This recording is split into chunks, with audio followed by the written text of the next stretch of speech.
Assalamualaikum warahmatullahi wabarakatuh. Apa kabar sobat sekalian? Semoga baik-baik saja. Jumpa lagi di channel Roman Termenu ini. Kali ini kita akan membahas berita hangat dan masih hangat diperbincangkan, yaitu masih terkait fenomena atau kasus Bjorka gitu ya.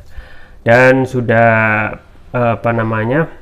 kemarin dari pihak aparat sudah melakukan penangkapan ya terduga yang terlibat dalam hal ini, melakukan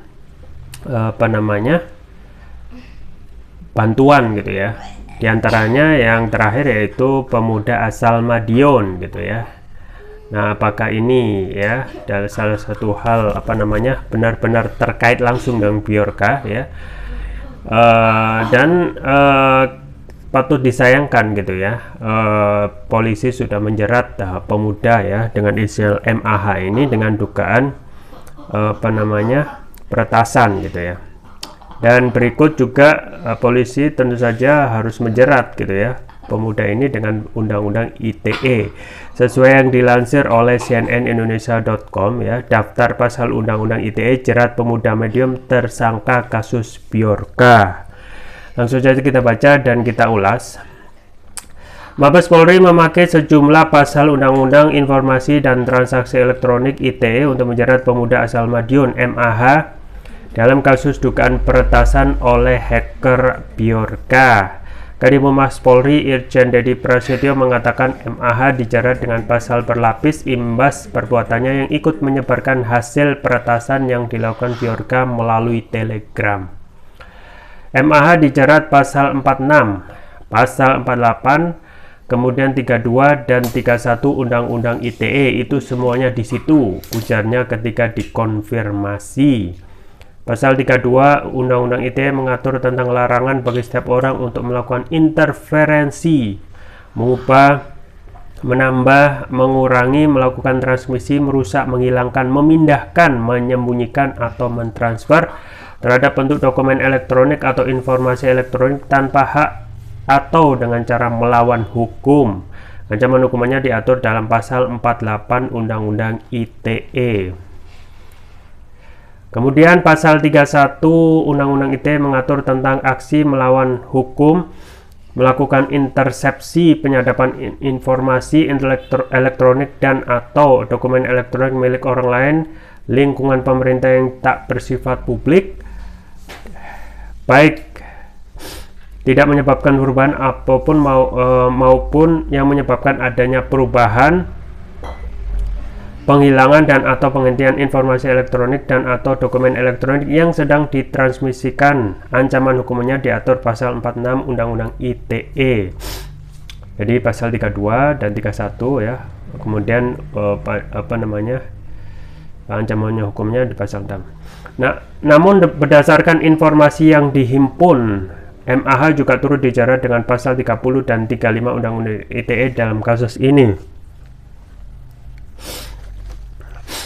Lebih lanjut, Dedi mengatakan saat ini tim sus masih bekerja untuk mencari Bjorka. Ia mengaku belum bisa menyampaikan kepada publik apakah sosok dibalik hacker Bjorka seorang WNI atau WNA. Saat ini pihaknya juga tengah mengusut sosok-sosok lain yang juga diduga terlibat dalam aksi peretasan data oleh Bjorka. Ya, tentu ada orang lain yang diusut ya, kan masih bekerja, ujarnya. Sebelumnya Mabes Polri telah menetapkan MAH, pemuda asal Madiun Jawa Timur, sebagai tersangka dalam kasus peretasan data oleh Bjorka. Jubir Humas Polri Kombes Ade Yahya memastikan bahwa tersangka MAH bukanlah sosok dibalik hacker anonim Bjorka. Namun MAH diduga terlibat membantu Bjorka dengan cara membuat channel di Telegram. Sekarang MAH statusnya tersangka dan diproses oleh tim sus, ujar juru bicara Divisi Humas Polri Kombes Ade Yahya dalam konferensi pers di Jakarta Jumat 16 September. Adapun MAH sebelumnya ditangkap polisi dan diperiksa di Mapolsek Dagangan, namun ia kemudian dipulangkan ke rumah orang tuanya di Desa Banjaran Sari Kulon, Kecamatan Dagangan, Kabupaten Madiun. Sementara itu, secara terpisah, Lembaga Bantuan Hukum LBH Surabaya menilai penetapan tersangka pemuda Madiun Muhammad Agung Hidayatullah alias MH 21 terkait kasus hacker Bjorka prematur. Kadif Advokat dan Jaringan YLBHI LBH Surabaya Habibus Solihin berpendapat pihak kepolisian seharusnya tidak gegabah dalam menetapkan seseorang sebagai tersangka.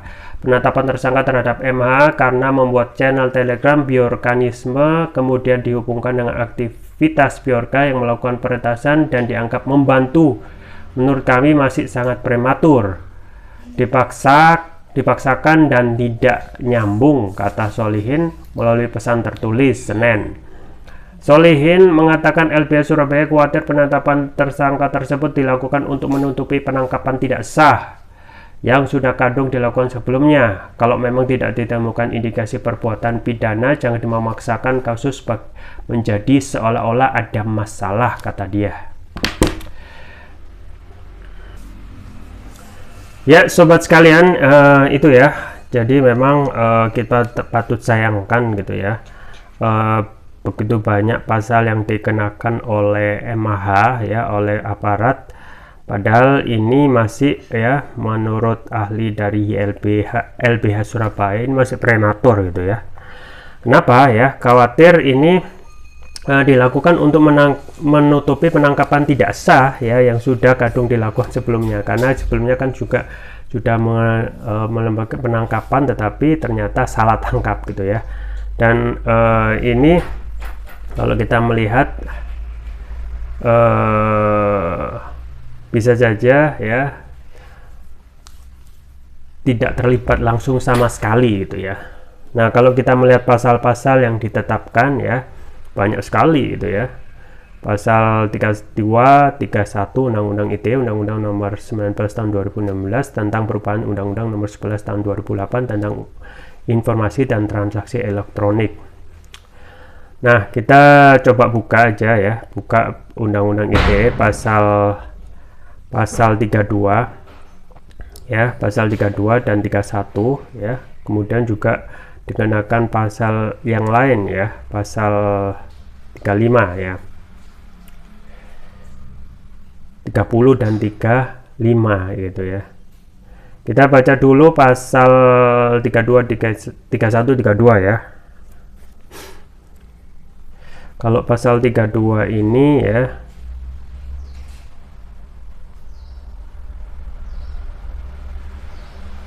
setiap orang ya, pasal 31 apa namanya, setiap orang yang dengan sengaja tanpa hak atau melawan hukum melakukan intersepsi atau penyadapan atau informasi elektronik dan atau dokumen elektronik dalam suatu komputer atau sistem elektronik tertentu milik orang lain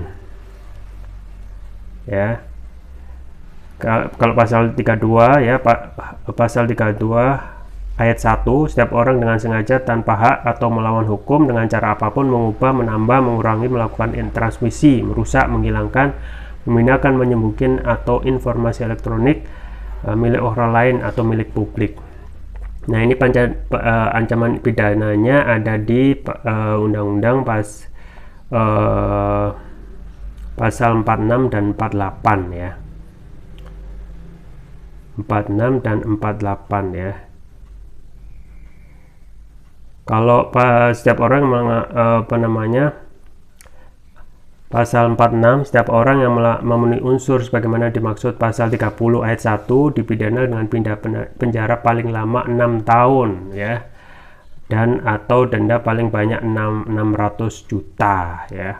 48-nya setiap orang itu dendanya 8 tahun dan denda paling banyak 2 miliar gitu ya. Nah, kita lihat pasal 35 yang juga turut disertakan oleh pihak aparat ya, 30 dan 35. Kalau pasal 30 itu setiap orang yang dengan sengaja dan tanpa hak ya atau melawan hukum mengakses komputer dan atau sistem elektronik milik orang lain dengan cara apapun ya. 35 ya. Pasal 1, setiap orang dengan sengaja dan tanpa hak atau melawan hukum melakukan manipulasi penciptaan, perubahan, penghilangan, pengerusakan informasi elektronik dan atau dokumen elektronik dengan tujuan agar informasi elektronik dan atau dokumen elektronik tersebut dianggap seolah-olah data yang otentik. Nah, saya mungkin melihat ada apa yang disampaikan oleh LBH Surabaya bisa saja benar gitu, karena bisa saja apa yang saat ini dilakukan oleh pihak aparat dengan menangkap terduga yang terlibat Bjorka, yaitu MAH, itu prematur gitu ya, bisa saja terkait erat ya, atau tidak terkait sama sekali gitu ya. Nah, ini juga patut diduga ya, untuk menutupi patut menutupi kesalahan salah tangkap gitu ya, tidak menutupi ke penangkapan tidak sah yang sudah dilakukan sebelumnya ya. Nah, sobat sekalian, kalau kita melihat fenomena Bjorka ini adalah sangat unik, menarik gitu ya, karena aktivitas peretasan ini dilakukan di tengah-tengah kasus yang besar, yaitu kasus Sambo ya, yang belum selesai ya. Dan kalau kita melihat perkembangan kasus Sambo ini ya, berita terakhir respon keluarga yang antara lain mereka sudah jenuh gitu ya. Sudah jenuh, dan juga karena tidak ada kepastian hukum gitu ya. Nah, kalau kita melihat memang benar gitu ya, saat ini sudah ada banding dari sidang kode etik dari kasus Verdi Sambo ya, dan memang ditolak ya, dan itu sudah patut diduga keras gitu ya, sudah diduga akan ditolak, dan akhirnya memang Verdi Sambo harus menerima ya pil pahit, yaitu PDDH ya, penghentian tidak dengan hormat. Artinya memang ada hak-hak yang dibandingkan tidak hormat, dan hak yang tidak bisa diterima oleh Sambo ya, ya salah satunya ya tidak mendapatkan gaji gitu ya, dan lain sebagainya. Nah, sebenarnya Sambo ini masih bisa melakukan PK gitu ya, PK peninjauan kembali ya, tetapi ya kalau kita melihat tentu saja polisi dalam hal ini tidak mau mempertaruhkan nama institusi hanya karena kasus Sambo ini saja gitu ya, karena mereka sudah berjuang untuk mengembalikan kepercayaan publik. Nah, ini terus berlarut gitu ya, tidak ada kejelasan, padahal waktunya sudah kurang lebih 3 bulan ya. Kasus Sambo ini tidak begitu segera diserahkan di persidangan ya, meskipun kayaknya sudah ya, tetapi belum tentu apa sudah P21 belum gitu ya, tetapi ini sudah berlarut gitu ya. Kalaupun memang benar-benar sudah ada kejelasan yang fix ya, seharusnya dalam waktu singkat itu sudah disidangkan gitu ya. Dan apakah Sambo nantinya akan mendapatkan hukuman maksimal ya, pasal 340 undang-undang pasal 340 KUHP ya, maksimal penjara seumur hidup atau 20 tahun atau hukuman mati gitu ya. Nah, banyak pengamat meragukan gitu ya, karena pertama ya banyak proses dalam, misalnya dalam rekonstruksi itu ada juga yang dalam tanda kutip ya, itu pengacara Brigadir Joshua tidak diikutkan gitu ya, dalam artian masih banyak yang tidak diberikan informasi secara menyeluruh ya. Dan kemudian untuk Bjorka sendiri ya, ini juga berkaitan erat dengan kasus permasalahan mayoritas publik, yaitu kenaikan BBM yang sedikit mengganggu ya dalam tanda kutip ya, karena mayoritas elemen masyarakat, baik itu mahasiswa, buruh, dan masyarakat itu sedang berjuang untuk menolak kenaikan BBM gitu ya. Dan bisa jadi ya yang menarik ya, Bjorka ini justru malah dielu-elukan oleh netizen gitu ya, meskipun ada banyak data dari NIK itu yang dibobol ya. Artinya apa? Artinya memang meskipun ada pembobolan yang dilakukan oleh Bjorka ya, dan dilakukan oleh Bjorka ini netizen melihat ini suatu perlawanan gitu ya. Artinya memang mereka ingin ya melihat ini terjadi karena tentu saja banyak sekali kebijakan-kebijakan pemerintah yang tidak populis gitu ya. Maka ini bisa diartikan sebagai satu bentuk perlawanan gitu ya untuk terhadap rezim yang dalam hal ini sering mengeluarkan kebijakan yang tidak populis ya. Nah, kalau kita sendiri melakukan perlawanan ya apa yang bisa kita lakukan ya? Maksimal cuma bisa melakukan koreksi lewat media seperti ini gitu ya. Kemudian juga kalau netizen itu melakukan tweet dari Twitter gitu ya. Sehingga kalau kita melihat fenomena Bjorka yang bisa menembus ya jaringan ataupun meretas jaringan informasi ya dari pihak pemerintah, ini seakan memberikan suatu greget tersendiri bahwasanya pemerintah harus mengakui bahwasanya sistem informasi ya itu sangat mudah sekali dibobol ya. Artinya dengan adanya fenomena Bjorka ini ada pelajaran yang bisa diambil gitu ya. Yang pertama, memang sistem keamanan siber kita itu tidak begitu kuat gitu ya. Dan ini juga harus menjadi pelajaran dan juga pemicu dari pemerintah untuk meningkatkan keamanan siber gitu ya.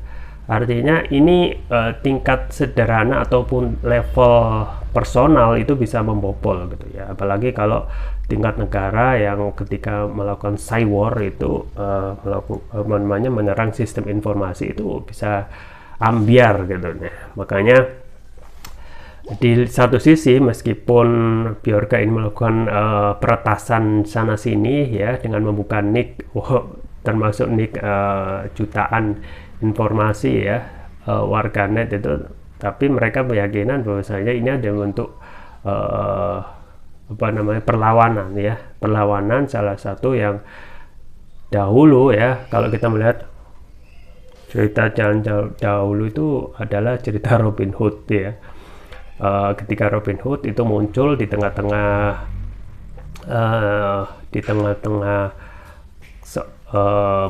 rakyat ya yang ditindas, Robin Hood ini muncul untuk melawan kezaliman, dan mungkin inilah yang menjadi alasan netizen itu mendukung ya.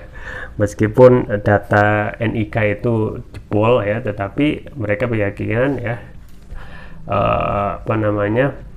hanya inilah ya perlawanan yang bisa dilakukan kepada rezim yang saat ini banyak sekali mengeluarkan kebijakan yang tidak populis ya, tidak memberikan kesejahteraan terhadap publik ya. Ya, kita tunggu ya perkembangan Bjorka ya, apakah benar MAH ini nanti kalau kita melihat pasal ITE harusnya bisa ditahan ya, tetapi kalau kita melihat apakah benar ya berhubungan berhubungan langsung dan valid gitu, nah itu permasalahannya. Dan bisa saya sampaikan, semoga bermanfaat. Jangan lupa like, share, dan subscribe. Sampai jumpa lagi. Wassalamualaikum warahmatullahi wabarakatuh.